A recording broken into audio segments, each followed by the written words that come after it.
Hey everybody, Jojo here, Wolfpack Garage Vlog. Welcome back. Got the old 66 Impala still on the jack stands. We haven't really, we've done some stuff, but we haven't really tore into it. Today we're going to change that though. Today we're going to start taking off the old drum brakes in the front. We're going to put the discs on. I also got some ball joints I want to put on. And you want to talk about some goofy ball joints. I got to show you these. These are interesting. I don't know how many years Chevy used this style. It's pretty neat. I've never done a set, but it doesn't look really complicated. It's actually genius. Like we talked about before, I bought these secondhand rallies, 15-inch. They already had these tires on here, and these tires are old, man. I'll have to see. They got some kind of prehistoric DOT code on here. We'll have to do some ciphering. But I bet you, I hadn't seen this tread pattern on a BFG radial TA since the 90s. So we're going to call these tires 30 years old. But you got to take off these. I forget the street name for these are like this particular center cap is hot rod guys call them, what do they call them now? They call them like a sombrero style or something. Being it's aftermarket, it does not have any lettering or anything on it. And if you ever need a set of these, you just pull them right off. They're plastic. But you know what? They'll never pit until it just goes right through the chrome, like what's happening right now. They clean up pretty well. They're a little cheapies. I got this whole set of tires for, I don't even think I paid maybe $200 for all four wheels with this beauty ring center caps and the old tires. It's like, okay, whatever. Let's get this wheel off.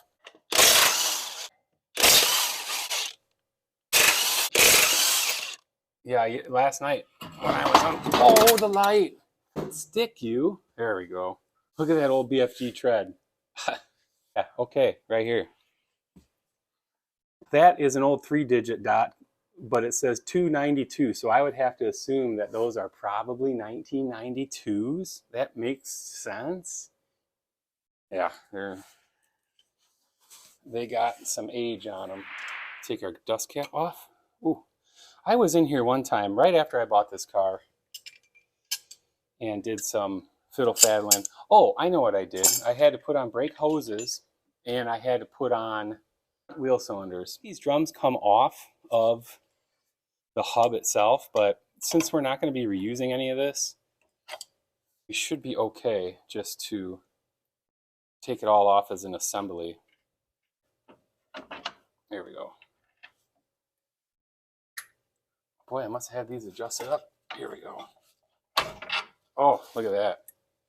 You know how Jojo is too, right? Instead of buying shop rags, he just uses his old undies, the ones with the holes in them. Socks and underwear. It's the greatest Christmas gift ever for a dad. Here, let me bring you in here. So when I was trained on brakes, they would call this system a servo type brake system. And what that means is you have a leading shoe, which is shorter shoe material, and a trailing shoe that has a lot more shoe material. And the theory is when the brake wheel cylinder is energized, both of the shoes on the top come out. Okay, they start to come out.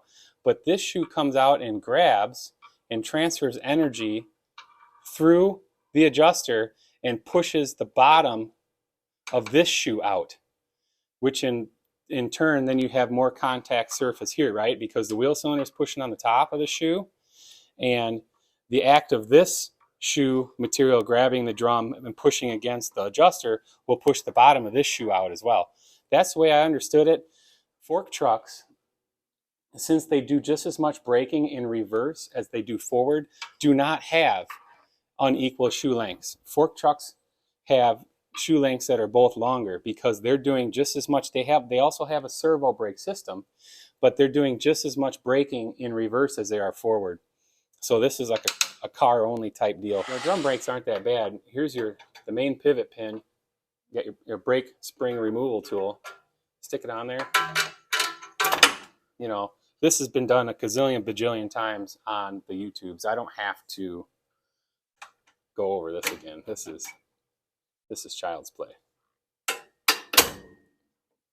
I know Uncle Tony That guy, he did a really great job on doing drum brakes on some old Chryslers. Here's all your adjustment, hootenanny. Oh. And then your hold down spring, same thing on a fork truck. Some of them have like dual hold down springs. I think some big Fords. The fork trucks I'm used to working on were based on like a Ford setup or like a Rockwell type deal. There we go. Get that one off. Oof. Good. Hold down. There you go. Magic. Done. Removed. There we go. Oh, look at this is how. There's another reason why how you can tell Jojo's been in here. Jojo loves anti-seize on important stuff. Clean up the threads, put some anti-seize on there. Yeah, it takes a little more time, but you know, Jojo, time is irrelevant. Okay, time is made up by people who are trying to control you. So if it takes a little more time, but you have an opportunity to do it right, you know, do it right.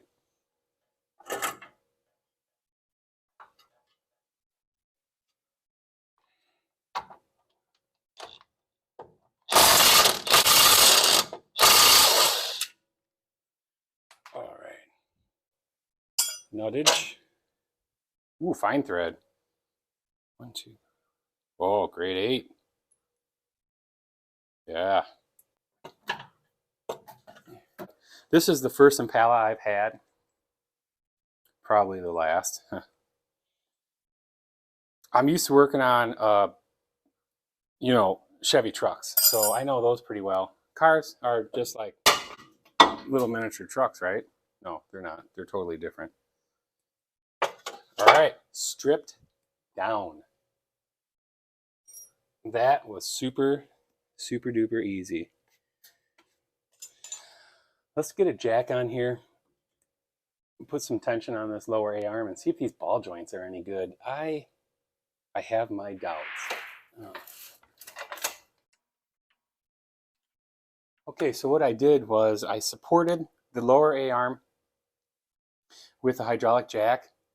And now that we have tension applied to the spring, we can see if there's any free play up and down vertically on either one of the ball joints between like the spindle and the A-arm.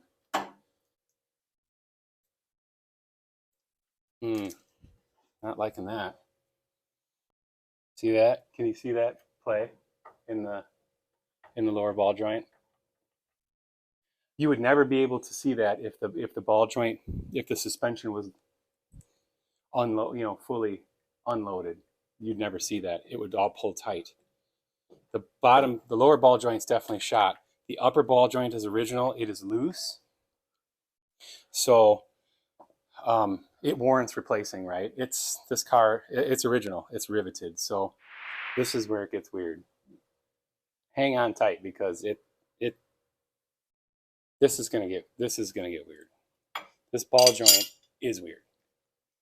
Matter of fact, let me start soaking down this little round nugget with like no hex head or anything on it. All right, get the old impact. And let's do the upper ball joint first.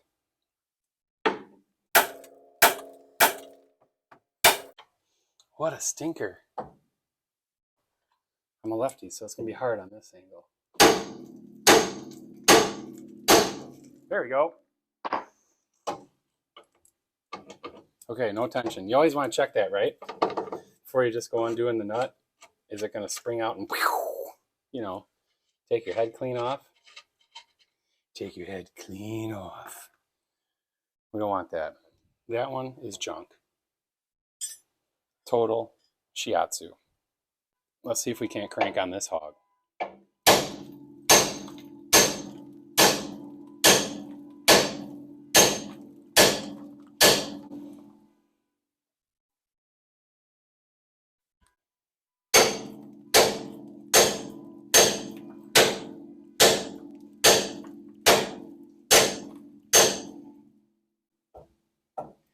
She don't want to give it up.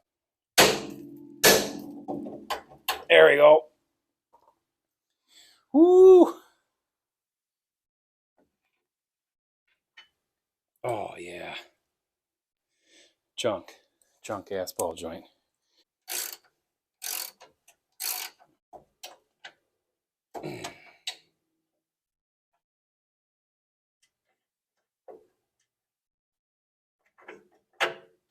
All right, there you have it. Here's the deal here. These upper ball joints, there's a couple different ways you can remove these riveted ball joints on an old car. One, if the rivet has a dimple in the middle of it, you can put a drill bit down through there and then knock the head of it off and it comes off. Another method is you can take a grinder and grind the head off and drive the pin out.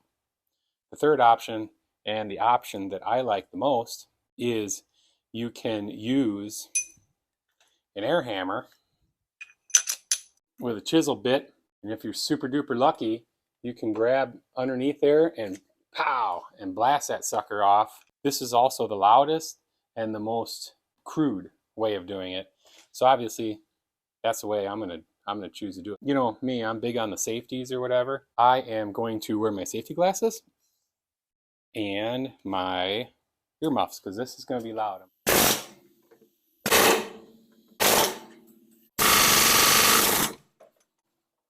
Boom. Oh.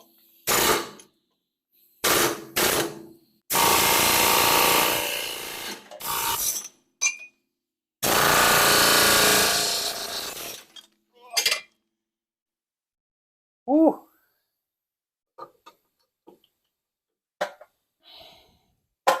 Boom. I think we got it the right way.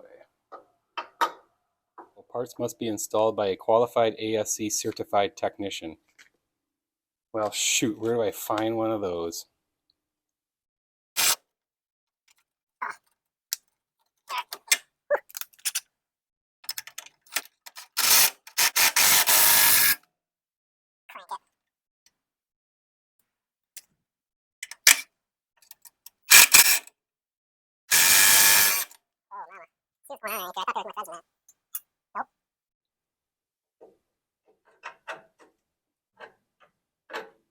Oh no. What in the heck?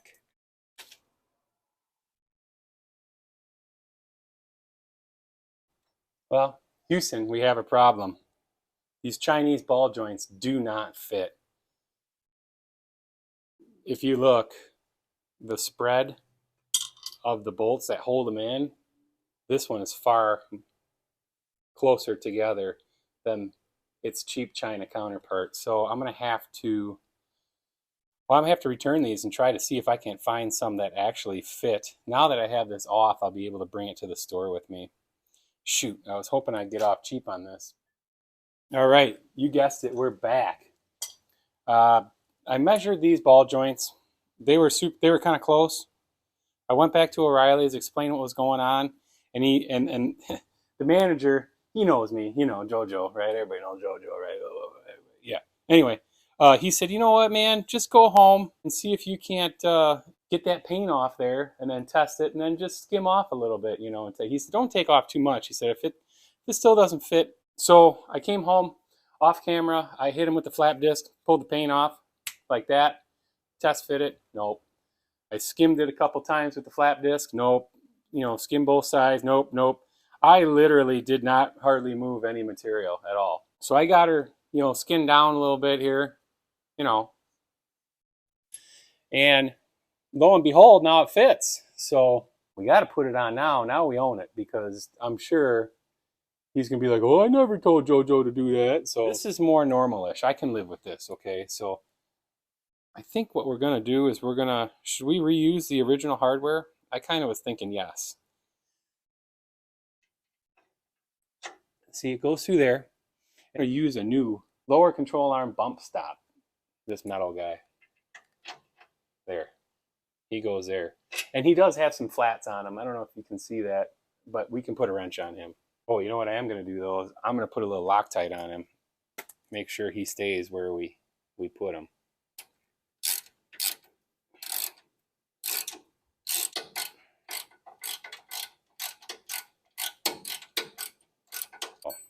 Look at that ill-fitting lock washer. What? That's more better. What, have I gone mad? While I was at O'Reilly's for the second time today, I had them look up in their cross-reference what kind of cars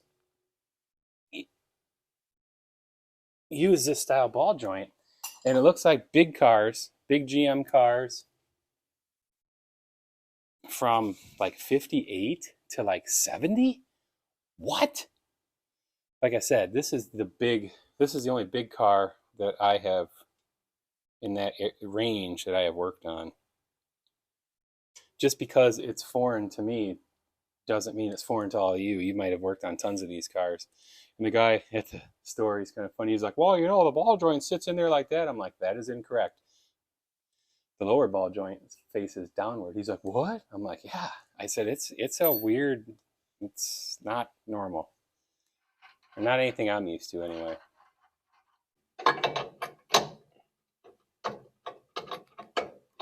Oh, look out, Joey.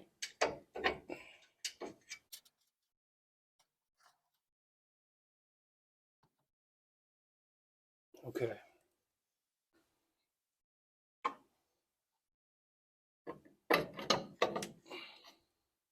Oh. Get in there, you. We're a little off here. There we go. Oh.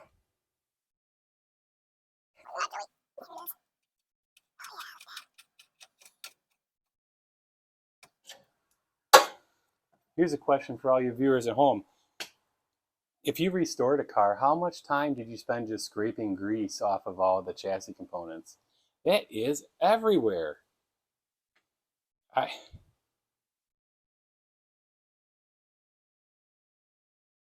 don't know. Well, at any rate, we're plugging along on the old 66. We're going to get her on the road yet this summer. Brakes are up next, so stay tuned, and we'll see you in the next one.